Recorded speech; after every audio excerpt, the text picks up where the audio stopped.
With the release of Rite of the Nine and the Edge of Fate rapidly approaching, today I will be covering a future-proof build that has been my favorite Titan build in the game for the past year since the release of Prismatic subclasses and exotic class items. If you're just coming back into the game and wanting to find a Titan kit that helps you conquer the upcoming contest dungeons and the Edge of Fate raid, then this video is for you. This build keeps you alive, blows everything up, and turns you into a straight-up god. It will get you through in-game content such as Grandmaster Nightfalls, contest raids and dungeons, and more. Now let's jump straight into the build. Firstly, we will be talking about the weapons that I'm using with this build to strengthen its potency. The kinetic and energy slot weapons I'm using are my preference, but nonetheless, I still highly recommend them. I'm using Kvastov and Velocity Baton. This duo is fantastic as Kvastov has the perk Shoot to Loot and its signature Ricochet action, which paired with the orb printing Velocity Baton will allow you to generate tons of health, ability energy, and AoE destruction. The role I have on my Velocity Baton is Demolitionist and Attrition Orbs, which allows you to get a ton of grenade energy and orbs of power. The grenade is very important with this build, which I will discuss later on. For your heavy slot, you can use whatever you want here, but if you need a specific suggestion and you don't have or want to use Kvastov, I recommend Tractor Cannon, as it will allow you to get an extra 30% debuff on targets, which pairs extremely well with your abilities. For legendary options, I usually just throw on a machine gun, rocket, or grenade launcher depending on the activity or encounter. For your exotic armor, we'll be using the Stoicism exotic class item with Spirit of Inmost Light and Spirit of Syntheseps. This combo will allow you to spam your abilities and pump out a ridiculous amount of melee damage with your Consecration. You could also use Spirit of Severance and Spirit of Contact if you would like, but Inmost Light and Syntheseps is just the best combo overall in my opinion. I just wanted to mention before we move on that we have a growing Discord and Twitch community that loves to hang out and run lots of different activities. Consider joining into our server and hopping in the live streams via the links in the description. We also now stream on YouTube as well. Now let's move on to the subclass. For the super, use Twilight Arsenal as it will work with a certain fragment to give you a Void Overshield, which I will discuss in a moment. You can use any class ability you want as it really just depends on the encounter you're doing, and Thruster has the shortest cooldown so you'll be able to proc Inmost Light more often, but you do sacrifice having a wall, which is great for reviving teammates and protecting yourself. For your melee, use Frenzied Blade to have 3 melee charges, which is a great duo with Spirit of Inmost Light to keep that proc. For your grenade, use the Glacier Grenade, which is your main source of Darkness Transcendence energy. You can instantly fill your Darkness Transcendence meter if you get enough damage ticks via this grenade. Now let's move on to the aspects. The first aspect we'll be using is Consecration, which is going to be the main ability you use to make this build as strong as it is. Frenzied Blade giving you 3 melee charges lets you absolutely spam Consecration melees. It also allows you to scorch and ignite targets and works well with Spirit of Syntheseps, which does a ridiculous amount of damage. The second aspect is Knockout, which is going to be your source of damage resistance and healing. This aspect increases your melee range and damage as well as grants you Amplified and restores a portion of your health when defeating targets with melee attacks. This will make you practically unkillable in areas with a lot of enemies because you'll be constantly proccing Knockout with your Consecration waves. Now, the first fragment is Facet of Balance. Rapidly defeating targets with light damage grants melee energy, and rapidly defeating targets with darkness damage grants grenade energy. Now, since you will be utilizing both darkness and light damage here, it's obviously going to be a very strong fragment as you're going to be getting a ton of melee energy and grenade energy back quickly. Next is Facet of Protection. While surrounded by combatants, you are more resistant to incoming damage. While transcendent, the effect is increased. Now, this fragment does give you a 15% damage resistance when you're surrounded by 3 different enemies. Now, the next fragment is Facet of Dawn. Powered melee hits against targets make you radiant. Powered melee final blows make you and nearby allies radiant. Now, this is going to allow you to stun anti-barrier champions with your weapons, as that is what actually radiant allows you to do. And since you'll be spamming your Consecration so much, you're going to have very high radiant uptime, despite the radiant only lasting about 5 or 6 seconds. Next is Facet of Ruin. Increases the size and damage of the burst when you shatter a stasis crystal or frozen target, and increases the area of effect of solar ignitions. Now, this is quite literally the perfect fragment for this build because the entire build is centering around shattering the stasis crystals and igniting targets. Now, more specifically, the ignitions have a 20% increased radius. Now, as I mentioned, you're going to be generating a ton of Darkness Transcendence energy with your Glacier Grenades,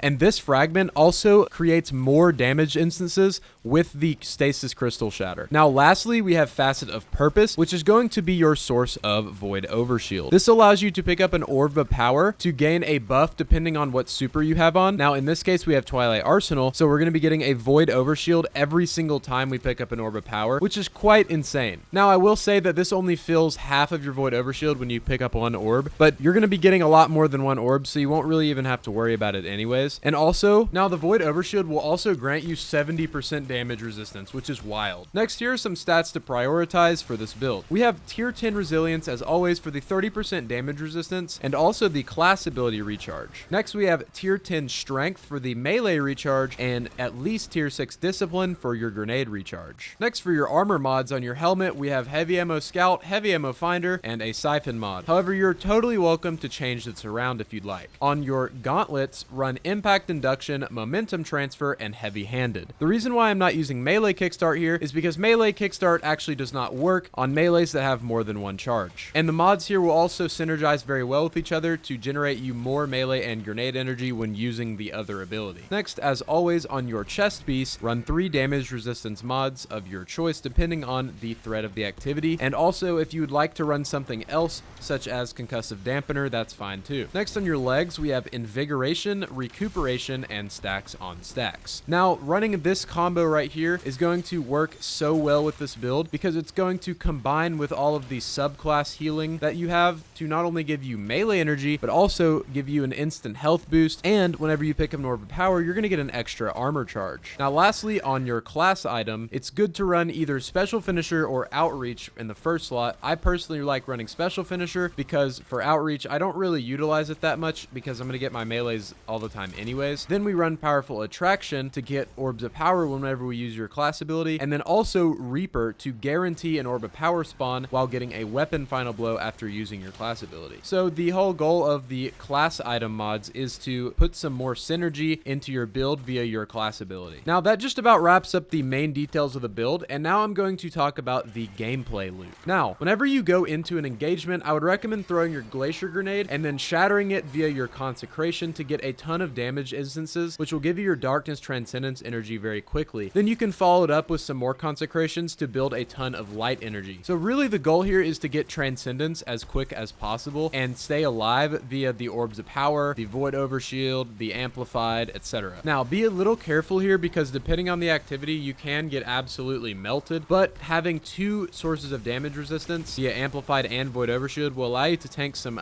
pretty hefty amounts of damage. I recommend using your velocity baton if you are running that pretty frequently to generate more orbs of power to feed into your abilities. Now if you did decide to run tractor cannon instead of Kvastov, make sure you're tractor cannoning the tough enemies such as champs, because this will allow you to do 30% extra damage towards that enemy, which means you're going to be absolutely torching them with Spirit of Syntheseps. Alrighty Guardians, well that is essentially the build. I hope you found this helpful, and I hope you plan on bringing this into the Rite of the Nine and even the Edge of Fate. Although there are going to be a lot of changes to how armor works in the Edge of Fate, this build in terms of the abilities at least is going to stick around and still be very strong. If you enjoyed the video, consider dropping a like and subscribing to the channel, as it does help me out a ton and helps push out the video to more people. Consider also turning on the notification bell so you don't miss any future uploads. And comment down below any feedback, ideas, or anything else you would like to comment. Hope you have a great rest of your day, Guardians, and peace.